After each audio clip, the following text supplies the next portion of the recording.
Okay, hello, everyone. You know, this is the last day of our AP Prep Week. Mrs. Fenton and I are both here today, and we're super excited to have Dr. Loftus with us. Before we get too deep into it, Mrs. Fenton and I and Dr. Loftus are super excited to play this quick video. You know Dr. Loftus from your textbook, but perhaps you didn't know her from Jeopardy. So let's play this right here. Psychobabble for 200. According to a popular saying, this defense mechanism ain't just a river in Egypt. Bobcat? What is denial? Denial, yes. Psychobabble for 400. Researcher Elizabeth Loftus has found that she can invent these and have subjects take them as their own. We'll just give it a little bit and play the rest of it. You should know the answer. Psychobabble for 400. Researcher Elizabeth Loftus has found that she can invent these and have subjects take them as their own. Bobcat? What are memories? Right. All right, everyone. So let me introduce, as if she needs introduction, because you of course know her from your textbook. But I got a quick little intro I want to read to you guys.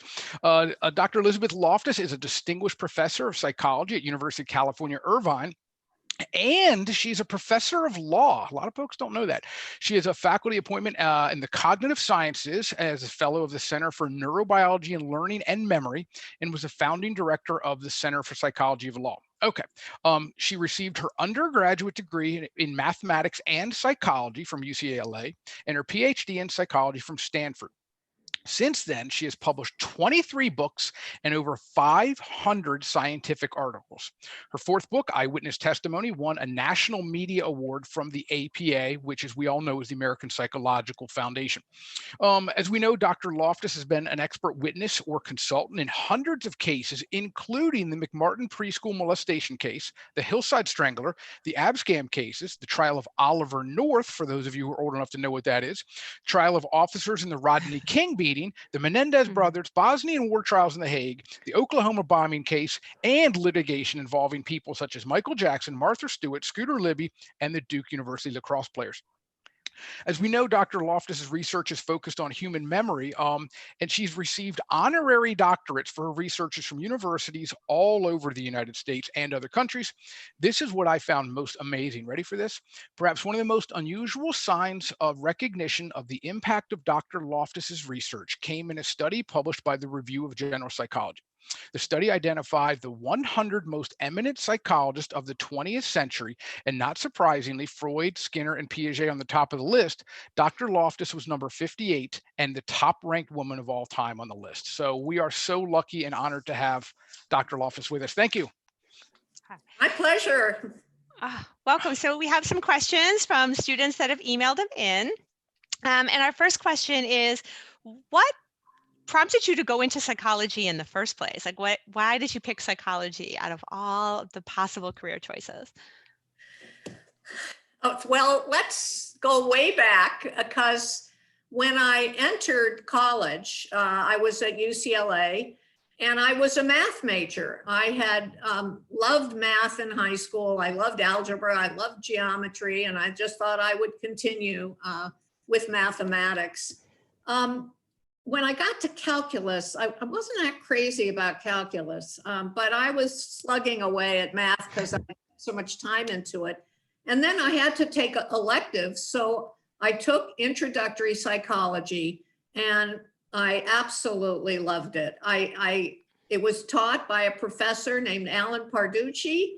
And I don't even remember why I loved it so much, but I just was enthralled. So what I then did was took all these additional electives in psychology.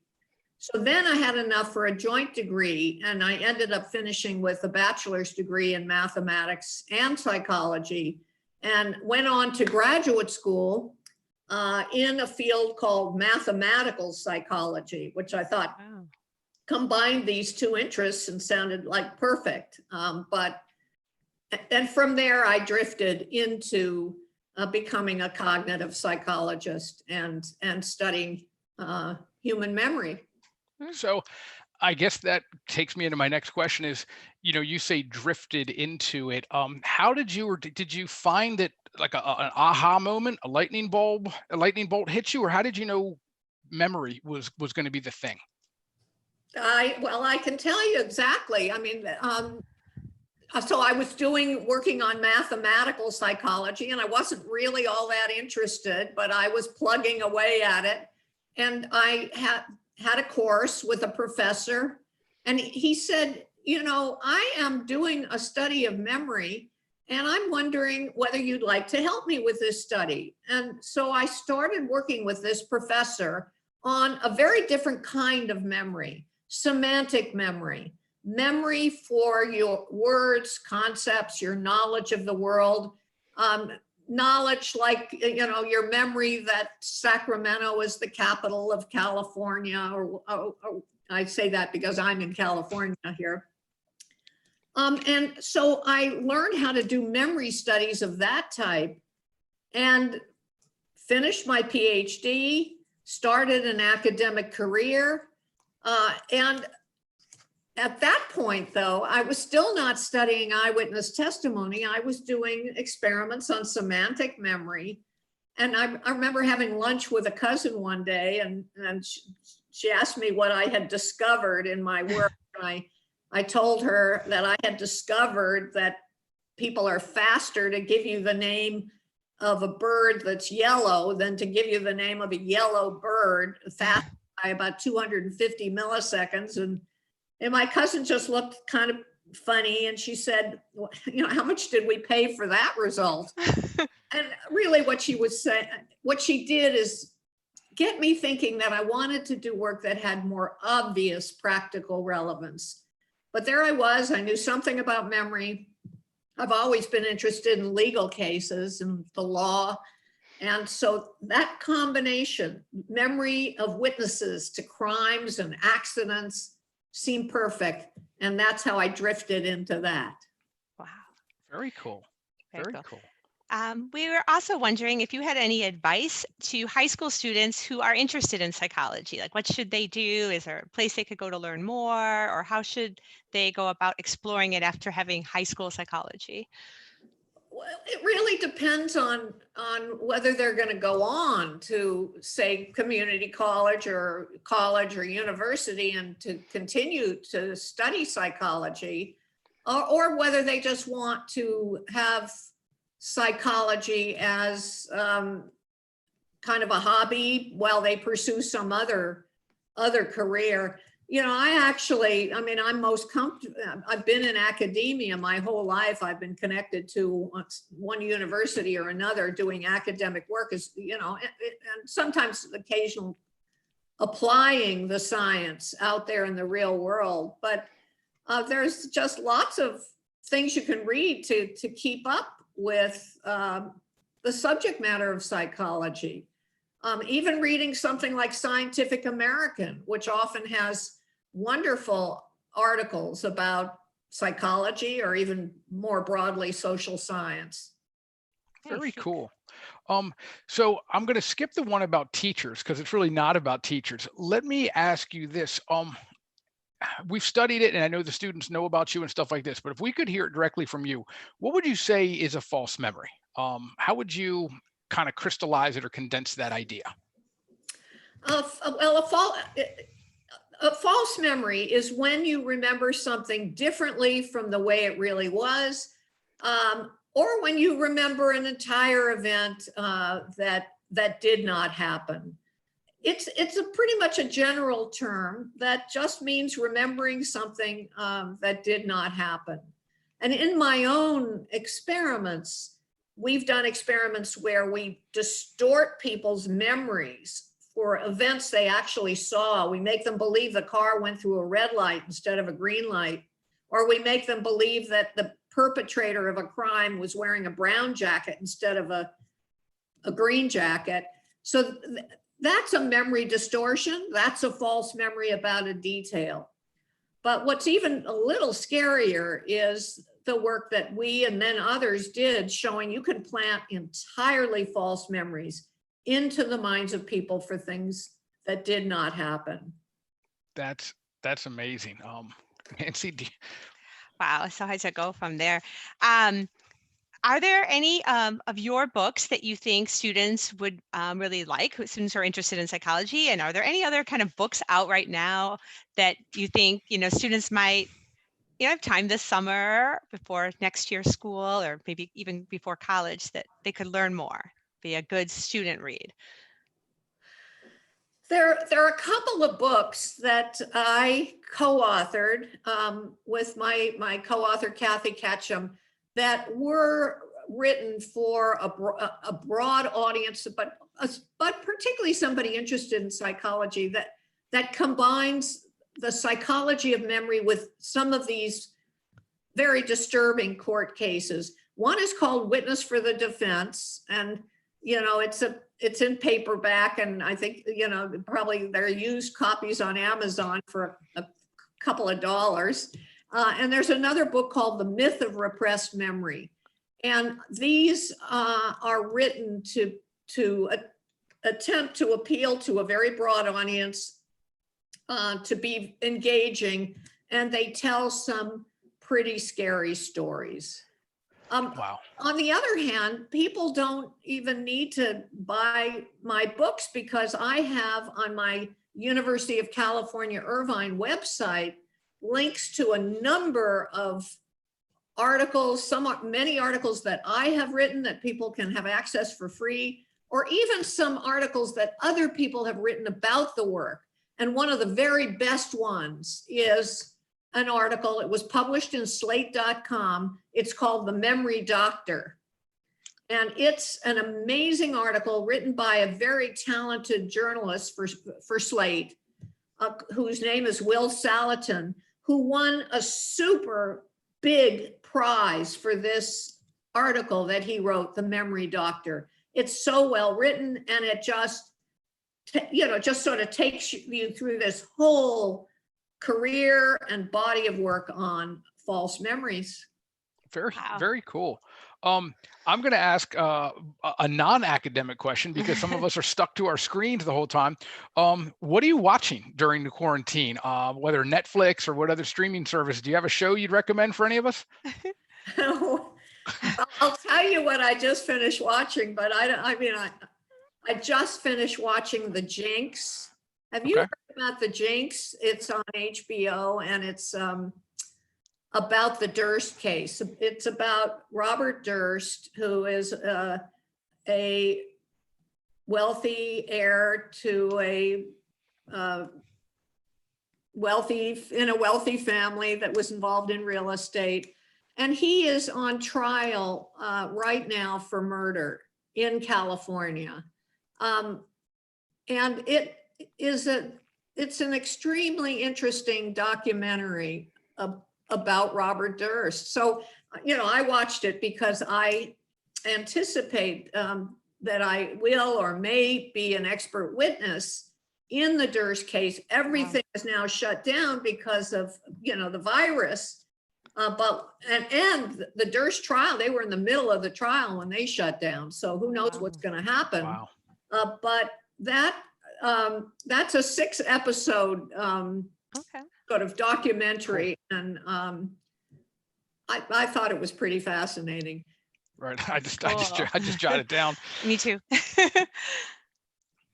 Okay. How difficult is it to teach people that their memories might not be what they think they are? So people really believe that the memory, how is it hard to convince people, even juries? There are a few demonstrations that psychologists use to distort somebody's memory. There's one procedure. It's called the Drm procedure. Those 3 initials are the initials of 3 people who kind of invented this idea. And the gist of the procedure is that you give people a list of words. So you might get the words pillow, blanket, snooze, bed, tired. And then later on, you ask people to try to remember the words that they had heard, or you give them specific words and said, was this on my list? And many, many people will tell you they heard the word sleep. Wow. Wasn't on the list. But they think they heard sleep because it's so tightly connected to these other words. And that procedure is one common way that psychology professors can demonstrate in a class and get lots of people to have a false memory. I'm sure I heard the word sleep, and they can tell you, where in the list it was. Was it towards the beginning or towards the end? But it never was presented at all. There are other kinds of demonstrations you can do that can show people something about false memories.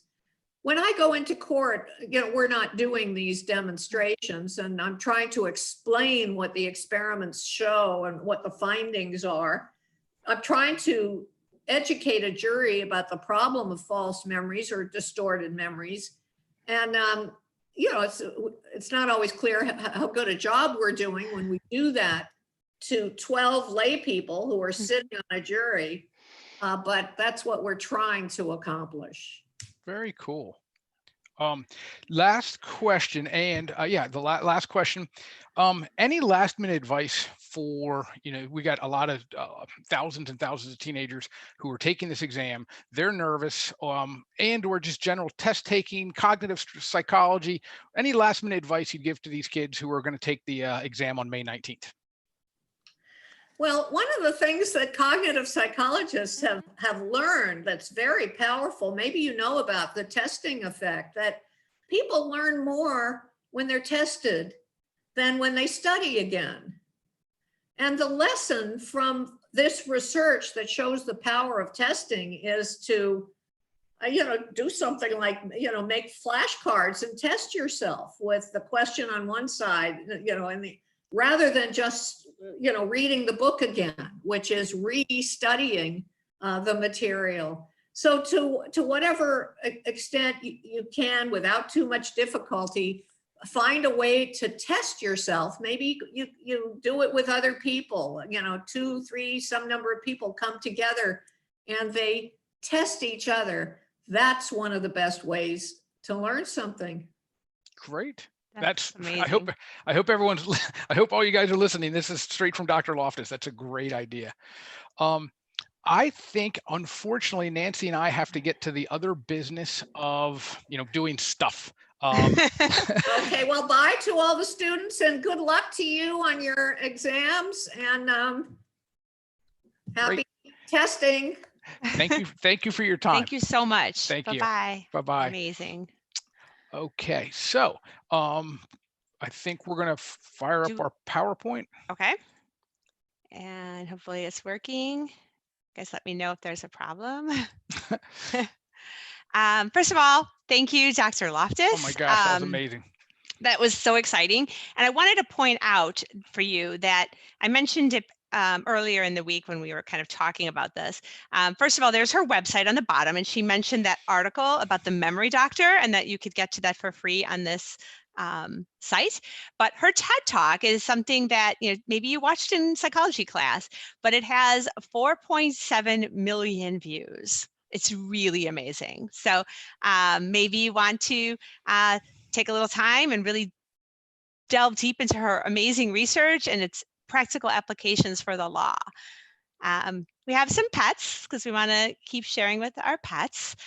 So we have Mocha the dog here on the chair. Puggles is the dog in the upper right who's outside, so Puggles. And then we have a gecko named Sal.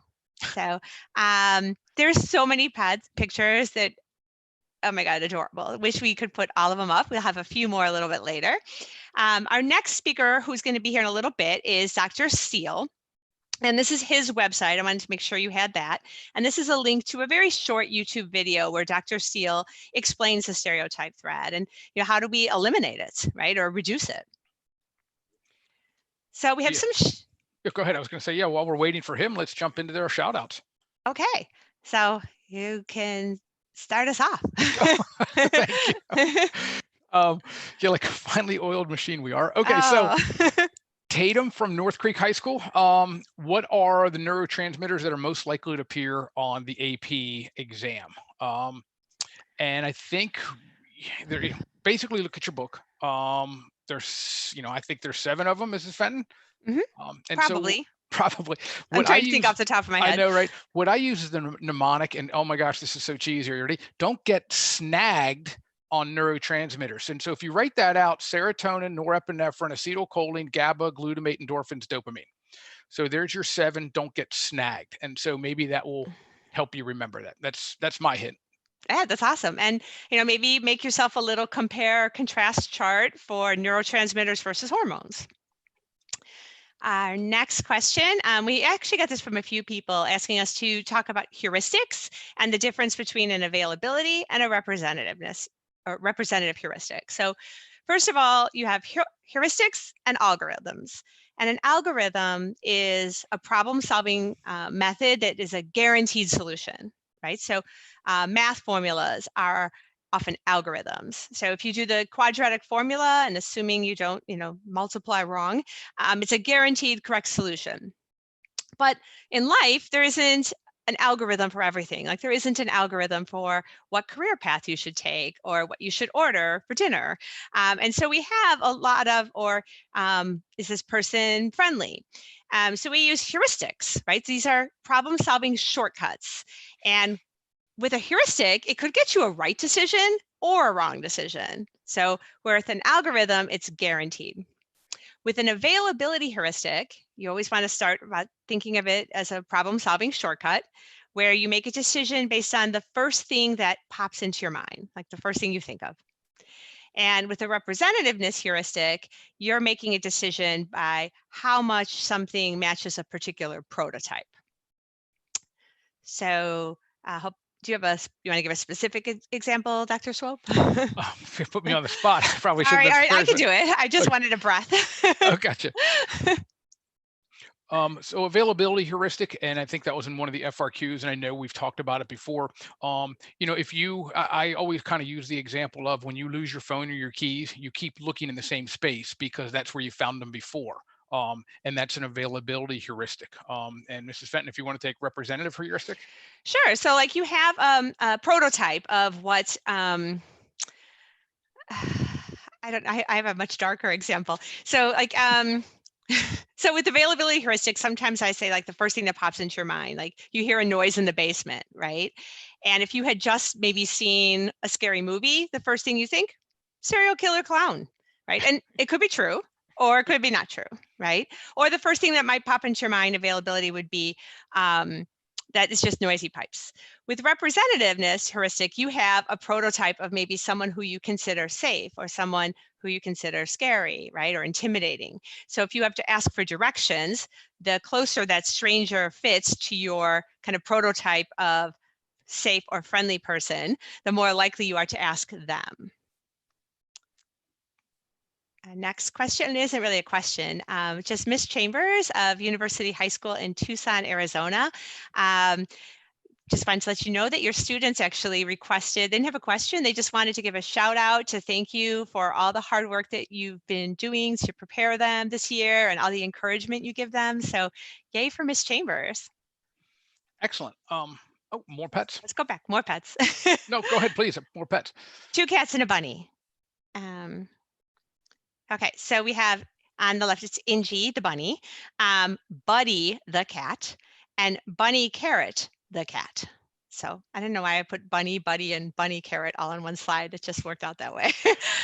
Very cool. Now, as we wait for Dr. Steele, I just wanted to, when we were talking kind of before we went live, I know nerves are a big thing and a lot of students are nervous. And I'll just share this with you. Mrs. Fenton and I were terrified nervous when we first started this because none of us knew how this is going to work and things like that. And so we put Dr. Loftus on a pedestal. And when she did her TED Talk, she was telling us how nervous she was before. And so it's okay to be nervous. You're only nervous about things really you care about. So if you're looking at this exam on May 19th and you're going to have the jitters and stuff like that, that's okay. That's normal. That's expected. So cut yourself some slack. If you're getting nervous about it, that's okay. Everyone gets nervous. Just, use your strategies and get through it. That's my 2 cents advice, kind of stemmed from Dr. Loftus. Exactly. I mean, just do everything you can. You've been listening to these videos, you've been practicing, you're using the testing effect by giving yourself those practice FRQs and then checking them with us the next day. All of that is going to help you. I mean, being prepared always helps me feel less anxious. And then also, if we don't say it, you want to make sure you get sleep, not just the night before, but try to get yourself on some pretty steady, healthy sleep, and get some fresh air and eat healthy so that you're really in a good space, physically too, for your exams. Right. Okay, so we have some more student shout outs and questions. So Sana from Knoxville, Tennessee, she asked us, do we need to know the different defense mechanisms? And the answer is maybe. We don't know what's going to be on the exam any more than your teachers do. But the defense mechanisms are part of the personality unit, and you should be familiar with them. I don't have a mnemonic for these, but kind of the one defense mechanism to rule them all, right? So you want to definitely know repression, because it's kind of undercurrent for all of them, right? Mm-hmm. And then you want to, if you see a defense mechanism, it's just read carefully. So like you have repression and regression, and they visually look a little bit alike. So just, for your anxiety, when you see a term, just make sure, maybe even read it aloud, that you're reading it correctly, because you wouldn't want to see repression and then write out regression. So I would say repression, regression, reaction formation, projection, Sublimation, denial. You can't. And then what's the displacement goes with sublimation. Okay, so. And so to what Mrs. Fenton said, we've gotten a lot of emails, do I need to know this, or what should I study? And I liken it to the idea, well, if I only knew the stocks that were going to go up, I'd only invest in those. And if you were really, really lucky, you'd only have to, learn 14 terms, 8 for the concept application and 8 for the research unit. Sadly, guys, you just got to go into this with a really solid foundation of knowledge. So keep studying. It's very likely you're going to study things that aren't going to be on the test. Just do it anyway. And it just again, practice is going to make you feel more comfortable. And if you're studied and you're practiced, at some point you got to trust yourself. You don't have to look up every word. Like you have to kind of believe in yourself a little bit. You can do this. So I think our speaker is here. Oh, cool. So if we could have our producer maybe help us. I think I see Dr. Steele. Share? Can you hear us? There we go. I can. Can you hear me? Yes, we can. Thank you so much for joining us. Oh, my pleasure. My pleasure. Oh my gosh, this is an honor. Let me quickly, most of our students, of course, know about you, but if you don't mind, I just want to give them a little bit more about you. So, I took this from online, and it says, Dr. Steele is an American social psychologist and a professor of psychology at Stanford. As we all know, he's best known for his work on stereotype threat and his application to minority student academic performance. His earlier work deals with research on the self, and that includes self-image and self-affirmation, as well as the idea of self-regulation on addictive behaviors. In 2010, and if you haven't read his book, please do. In 2010, he released his book, Whistling Vivaldi and Other Clues to How Stereotype Affects Us, summarizing years of research on stereotype threat and the underperformance of minority students in higher education. Again, please read that book. It's really good. He holds a BA in psychology from Hiram College, a master's in social psych from Ohio State, and a PhD in social psychology and statistical psychology from Ohio State University. There are so many amazing things in professional competence I can say about Professor Steele.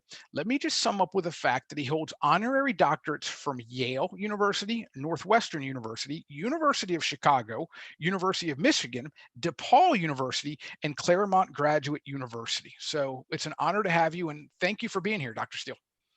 My pleasure. My pleasure. So I think we have a few questions for you. My partner Nancy Fenton's gonna start the ball rolling. Oh, so great to have you here. So what did you when did you first become excited about studying psychology? So did you always know that you would end up getting your doctorate in this field, or what put you on that path? Yeah, I maybe this will help students feel motivated and like they can do this too. I had no idea when I went to college that I was going to be interested in psychology. I thought I was going to be a dentist.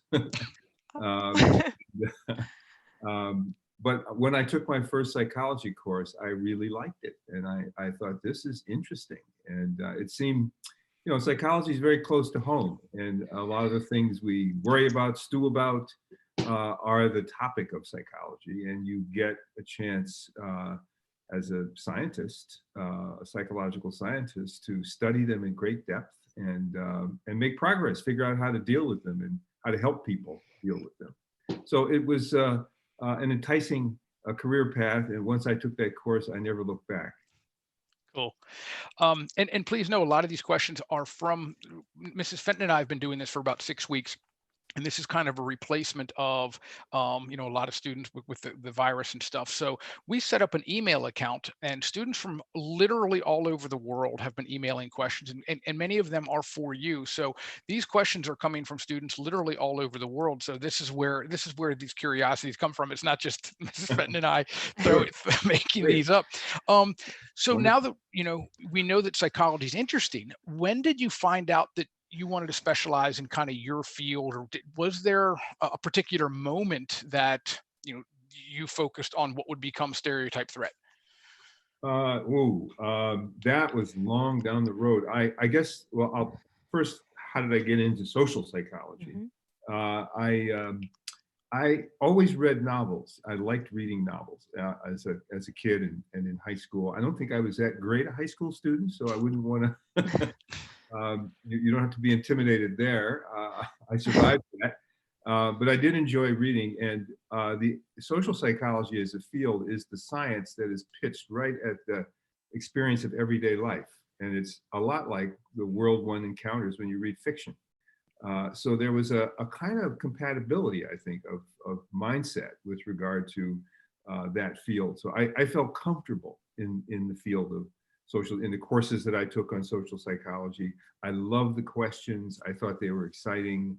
I was amazed that you could be scientific about them and that you could push past everyday understandings of these things that we take for granted, and that there would be revelations that were of everyday significance. And maybe unlike many other sciences, those revelations, your mother could understand them, and your family and your friends, and you could learn a lot from them about the things you were working on. So I just enjoyed the way the field was situated as a science, where the material that it focused on.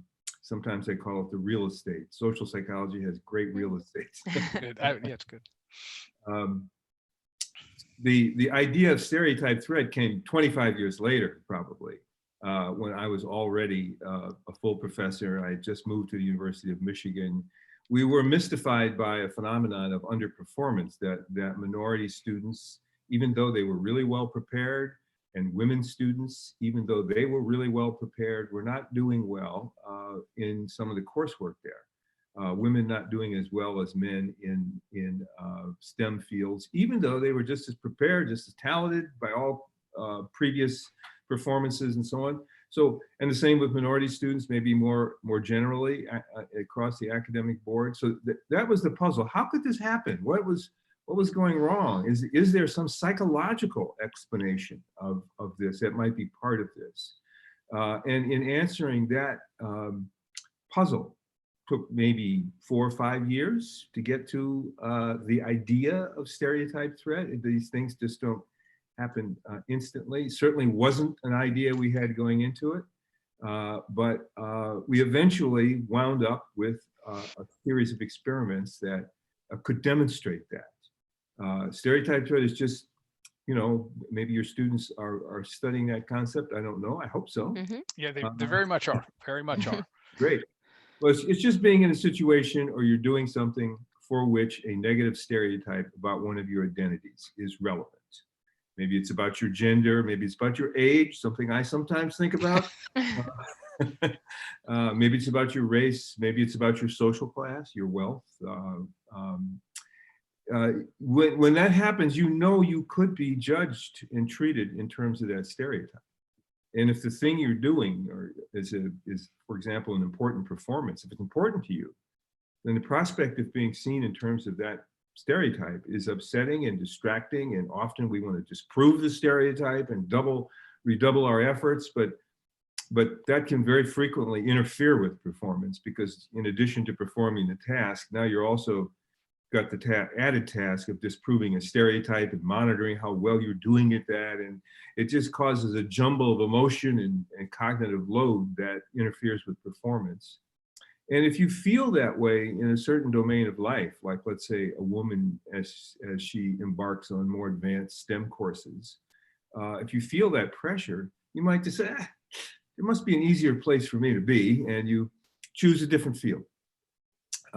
So the phenomenon of stereotype threat came to light and helped us understand this puzzle we'd started with, this underperformance that we'd started with. And in the experiments that we did, we could eliminate that underperformance by relieving the stereotype threat pressure. Sometimes we did that by changing the pressure in the situation, making a test, for example, something that women always do as well as men at. So there's no chance on this particular test. Not all tests, but on this particular test, you can't prove anything about being a woman on this test. Well, with that instruction, the women did as well as the men. There was no underperformance. And sometimes giving students strategies themselves for understanding the nature of academic performance. That it really is it's important to take a growth mindset toward these things. The idea that you can get better at things. I don't care what it is. If you apply yourself and you get good coaching and so on, you can get better at things. It's not, we way overrate the idea of ability in our culture. Other cultures don't so much, but our culture puts it doesn't have a scientific basis. It's just a strong kind of cultural assumption that we have, that so many of these outcomes, how successful you are in college, whether you get into college, whether you succeeded to get, that they have to do with ability, when in fact, the vast majority of what determines how well you're going to do is how effectively and consistently you work at things. Wow. Wow. Do you have any advice, maybe for high school students or even high school teachers, about where they could go to learn more? You know, we have your book, Whistling Vivaldi. Are there any articles or places that they could go, or things that you could recommend if they wanted to learn more about social psychology in general, or even stereotype threat specifically? Well, I'm going to say something kind of unusual and give a plug to somebody who doesn't need a plug, but he draws so heavily on the field of social psychology. And for your students, it might be a really good road into that field, is Almost Anything by Malcolm Gladwell. I don't know if that name rings a bell with the students, but he's a fun read, and a lot of the ideas and the issues that he covers in his books come from social psychology. So yeah. I think of him as one of the greatest of all time popularizers of that field. So I'd start there. That'll get people excited, and you'll get a sense of the level of analysis that a social psychologist works at from that. And I guarantee you'll be interested. Tipping Point, that's a great book. That's his first book, I think. Blink is his second book. Then there's another one that has to do with Outliers. Yep. That kind of reinforces the point I was just making about the importance of work and that kind of thing. I'm going to ask a question that has nothing to do with psychology, but it's going to be a kind of a fun one. As many of us are kind of stuck home and we're, binge watching so many things. If we can ask you, what are you binge watching? What might you recommend? That's a good fun thing to watch. Oh boy. Let's see. I did binge watch The Last Dance. I don't know if you know that documentary. It's the Michael Jordan story. It's the story of Michael Jordan and the emergence and dominance of the Chicago Bulls. And I was born and raised in Chicago, and I'm a basketball fan. That's where I began to love the game. And it's just an interesting story. about somebody who has such fierce, focused motivation. Talk about work. Yeah. And what it can accomplish. He would be a good example. So that's fun and interesting. Very cool. I'm from Chicago as well, also watching The Last Dance. Oh, all right. The whole city. Yeah. We have a question specifically for you, and the student said we could say his name. So Orlando in Tegucigalpa, Honduras, has a question for a social psychologist, Claude Steele. He wants to know, why are we as humans drawn to a charismatic leader to flock around? That's a really good question. I wish social psychology had a good, clear answer. First thing I say to, what is his name again? Orlando, I'd say, Orlando, there's an opportunity for you to come into this field and answer that question. Pick up a career as a scientist, and that question can sustain you for a long time. So I could speculate on things. I think we like to have role models. We like to see how people do things, so that to inform how we do things, how they think about things, what they value, what they find important, how they organize themselves. We get a huge amount of information from looking at our leaders about how to live life, what's important, what kind of traits, characteristics are important, what kind of goals are important. So it's such a rich source of human growth, the admiration of other people. We don't typically think of it that way, but we do get a little bit out of that of most of our valued relationships, certainly with our parents, certainly with other relatives and people in public life, like Michael Jordan. Part of my interest in him is, how did he get to be so good? And this documentary kind of shows you. And it's not always what you'd think. Some things that would seem unfortunate wind up motivating a person to really achieve things they might not otherwise have thought about. So you learn a lot from our charismatic leaders and their lives. Biographies are a great source of that kind of information. Very cool. And our last question, again, thank you for your time. Our last question is, we have, I don't know how many are watching right now and how many will watch this later, but we're, probably hundreds of thousands of students are going to take the AP Psychology exam. And it'll be on May 19th. Any last minute advice for those students, whether it's about nerves or studying or psychology in general, or what can you tell these kids who are in an unusual position with the virus and they're taking this test from home, and what can you share with them?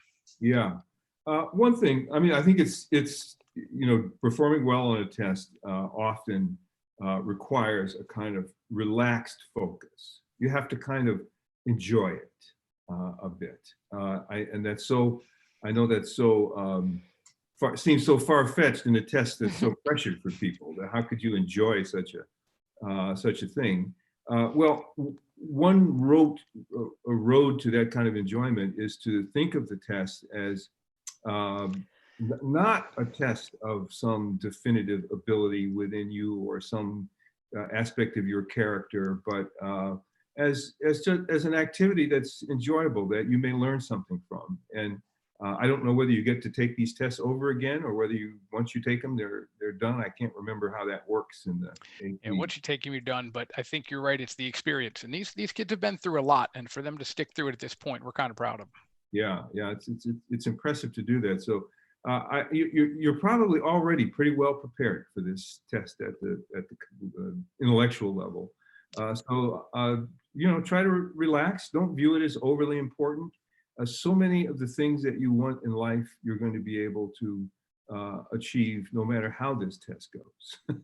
That's a good point. One thing great about American society is that we get second and third chances. It's a resilient society. So you don't want to come in thinking that your whole life depends on this. That would probably put too much pressure on yourself. And try to, as best as you can, enjoy it as an opportunity to show your knowledge, show the kind of work that you've put into it so far. It's like one of those moments, well, the test is here, let me show them what I got. That's a good attitude, good frame of mind to get into. Great. Well, thank you for your time. I know you're really busy, but this means a lot to a lot of the students who've been with us and as teachers and things like this in this unusual time. So thank you so much. Thank you. Thank you. My pleasure. Good luck to you guys. Okay. Bye. Bye-bye. Bye-bye. Okay. We get our PowerPoint back. That was really, while you're doing that, that was really cool. And, you know, he's busy and Dr. Loftus is busy and all of our special guests have been busy. For them to take time out, that's really cool. Yeah, and that's just really great advice. And I'm really Whistling Vivaldi. I mean, he's an academic, but it's super, readable. And, even the story behind the title of the book, you're going to want to hear about. So it's an amazing research, and it's important research. And it also talks about, how we as a society, both schools and companies, how we can prevent that from happening. Yep. We're stuck on this slide for some reason. Oh, there it is. Oops. Whoa. Spoiler. Okay. Okay. So we just had a couple more students that we wanted to put their names up there and just show you. We're hearing from people from New Jersey, from California, from Shanghai, from Wisconsin. I mean, all over the US and all over the world. And just so many of the students, they're just writing nice things, and kind of sending out good messages to each other. So here's some more pets. I have to pull up my notes because I don't want to say their names wrong. Okay. I know that the labs are, oh, there we go. So the turtle's name is Jubilee. How could I forget that? And Oliver, the dog wearing the shades, is 2 today. So it is Oliver's birthday. Happy birthday, Oliver. The 2 black labs are named Midnight and Max, and the cat is named Leo. My black lab is named Max. What are the chances? Wow. Kind of cool. Okay, so we also had some other students that asked us to put this up again. So this is that link to past FRQs. And if you can go back to what Loftus said, Dr. Loftus said the testing effect, right? So you can go, this is the 2019, and you have 2 sets of free responses, right? And then you'll see the scoring guidelines. So you can take the test and then score yourself. And the sample responses basically will give you an example of, let's say if there's 7 points, the student scored 5 of 7, and these are the 5 they scored and why, and these are the 2 they didn't score because maybe this one little piece was missing. So it can be a great way. And then if you click on this little arrow here, it'll open up the 2018, 17, 16, you can go all the way back. If you want to add anything there. No, I think that, I think there are plenty of resources. And again, at this point, we want to just have you all relax. Yes, you've got a couple weeks still to prepare, but you're doing fine. There's resources out there. Don't stress, just do what you got to do. These are just those links we've showed you before. AP Classroom, remember there's more released exams there if you want to practice more FRQs. You want to definitely do number 2, go to the demo site, see how that works. And if possible, you want to print out number 4. It's just a little 2-page checklist to make sure you have everything ready in advance. And then there's some videos and some other information that you might want to watch. So we have here, the exam demo link. So, and you just type in the word practice, all caps, so you can kind of see how that goes. And we also have some thank yous. So we had some professors this week. We had Dr. Hammer, Dr. Feinberg, Dr. Hallinan, and the current chief reader, Dr. Seefeld, giving you advice and encouragement. So you can even go back and listen to those again if you want. Dr. Swope and I would also like to thank the College Board, and we have 2 amazing producers, Aileen Harbour and Nikita Aryaretna, and they are the ones that are actually putting this together for us. So you don't see them on the screen, but they are the best. They really are. And so, yeah, thank you, Aileen and Nikita. You guys you've kept us going. So, wow, thank you for that.